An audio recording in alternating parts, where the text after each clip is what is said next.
os que tomando navios descem aos mares, os que fazem tráfico na imensidade das águas, estes veem as obras do Senhor e as suas maravilhas nas profundezas do abismo. Pois ele falou e fez levantar o vento tempestuoso, que elevou as ondas do mar. Subiram até aos céus, desceram até os abismos, no meio destas angústias, desfalecia-lhes a alma. Andaram e cambalearam como ébrios e perderam todo o tino. Então, na sua angústia, clamaram ao Senhor, e Ele os livrou das suas tribulações. Fez cessar a tormenta, e as ondas se acalmaram. Então se alegraram com a bonança, e assim os levou ao desejado porto. Rendam graças ao Senhor por sua bondade e por suas maravilhas para com os filhos dos homens. Exaltem-no também na assembleia do povo e o glorifiquem no conselho dos anciãos.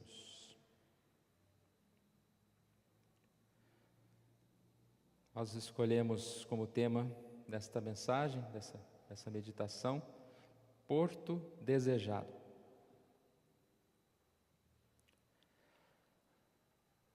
Nossa visão muitas vezes é limitada das situações. E por passarmos por momentos de dificuldade e angústia, e horas passarmos por momentos bons e alegres, a nossa mente muitas vezes tem uma contabilidade um pouco complicada a respeito disso.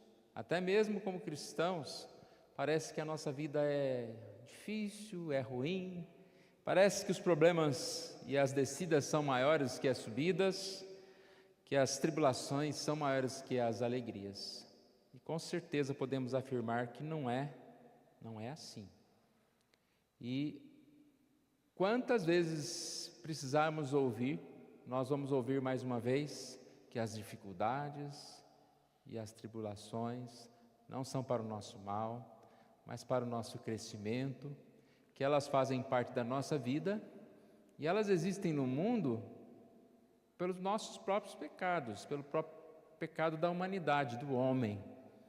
E nós vamos conviver e um dia estaremos livres de todas estas coisas.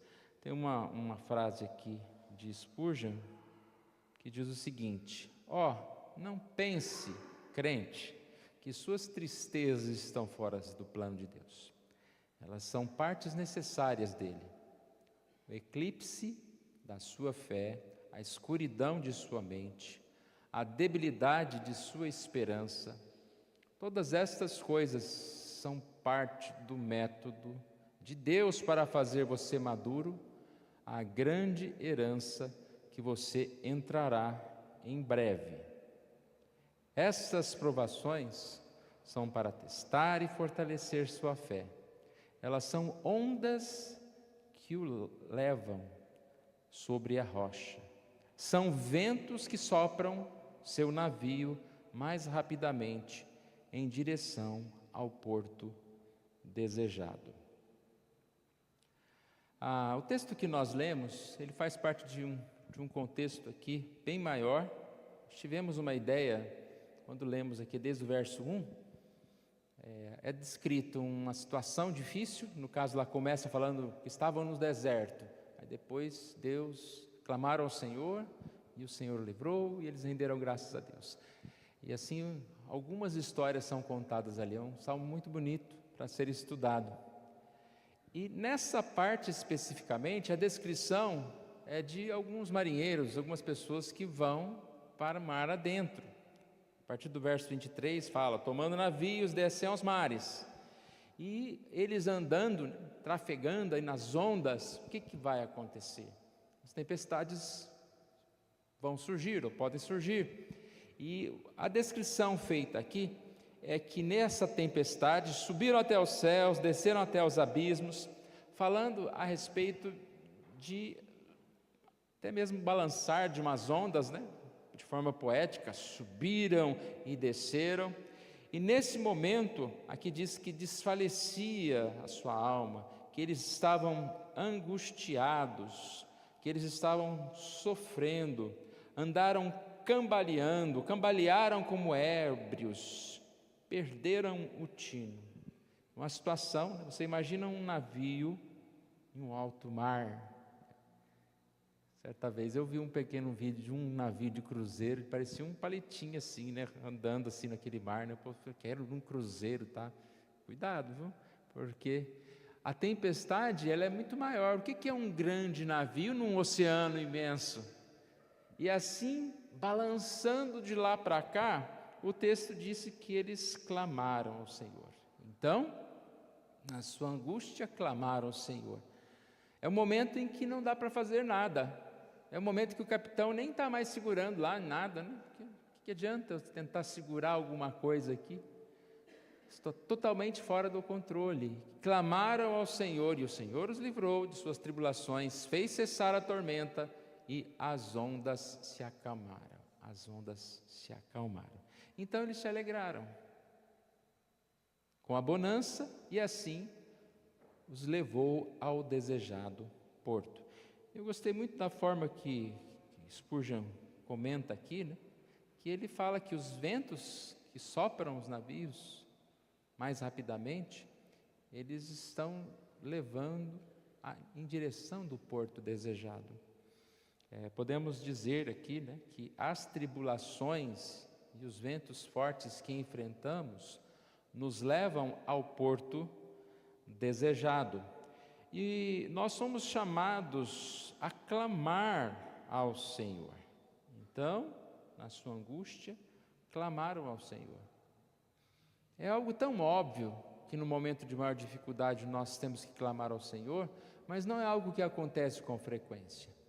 Muitas vezes na maior dificuldade parece que nós também perdemos a força, perdemos a confiança e perdemos essa vontade, esse desejo de orar ao Senhor. Quantas vezes nos afastamos mais de Deus ainda, tentamos algum recurso humano, quando não buscamos o pecado, tentando achar a solução para sair da angústia.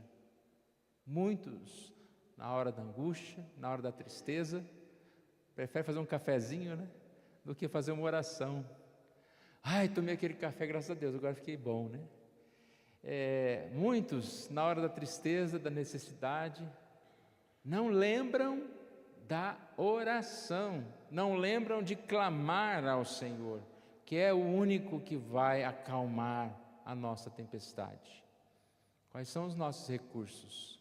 Na hora da preocupação, na hora da angústia, o quanto nós estamos sinceramente buscando a Deus em oração.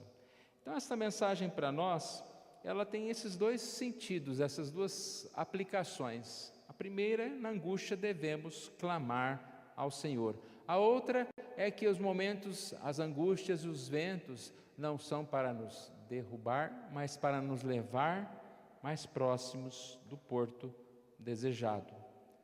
Tendes por motivo de toda alegria o passares por várias tribulações ou várias provações. Sabemos que Tiago não está falando que a alegria é a provação, mas é a alegria do resultado, de aonde isso vai nos levar, da comunhão com o Senhor, da solução do nosso problema. Nós lemos também aqui em Atos, Paulo e Barnabé estavam em Derbe anunciando o Evangelho. E diz o texto, e tendo anunciado o Evangelho naquela cidade e feito muitos discípulos, voltaram para Listra, Icônio e Antioquia, fortalecendo a alma dos discípulos, exortando-os a permanecer firmes na fé e mostrando que através de muitas tribulações importa-nos entrar no reino de Deus. E é curioso que eles estavam pregando, anunciando o Evangelho e ao mesmo tempo confortando o coração daquelas pessoas e não pregando aqui um sermão, né, de prosperidade, né? Agora seus problemas acabaram, mas falando que vocês agora têm Jesus e em meio a tribulações, vocês vão entrar no reino dos céus. Ou seja, as dificuldades vão nos auxiliar para chegarmos mais próximos do Senhor. Quando enfrentarmos dificuldades, devemos lutar, mas sabemos que a luta somente não é suficiente. Temos que clamar ao Senhor, continuar a lutar, porque Ele vai renovar as nossas forças, Ele vai nos mostrar o caminho. E com perseverança e a ajuda do Senhor, chegaremos ao porto desejado. Aqui, eles se alegraram com a bonança. Que bom alegria que nós podemos ter. Eles renderam graças ao Senhor. Que Deus assim nos abençoe e nós possamos dia a dia encontrar nessa palavra uma aplicação prática para a nossa vida. Várias situações iremos passar, talvez problemas pequenos, mas também que nos incomodam, ou situações com problemas de relacionamento, problemas de emprego, problemas de saúde. Em qualquer situação, nós podemos clamar ao Senhor e saber que Ele assim nos abençoará. Vamos orar mais uma vez? Pai querido, nós agradecemos a Ti pela Tua palavra, pedimos que o Senhor Deus venha nos abençoar, venha nos instruir e venha nos confortar, ó Deus, sabendo que por mais dificuldade que estejamos enfrentando, a nós podemos confiar, podemos contar com o Senhor. Nos ajude, Senhor, para que no momento da maior angústia, da maior tentação, da maior dificuldade, nós não estejamos vivendo como ímpio, que não sabe o que fazer, ou que busca recursos que não são os melhores, que não são os recursos corretos, mas que possamos clamar ao Senhor, na certeza de que, de alguma forma, o Senhor estará nos socorrendo. É isso que nós te pedimos, agradecemos, oramos em nome de Jesus. Amém.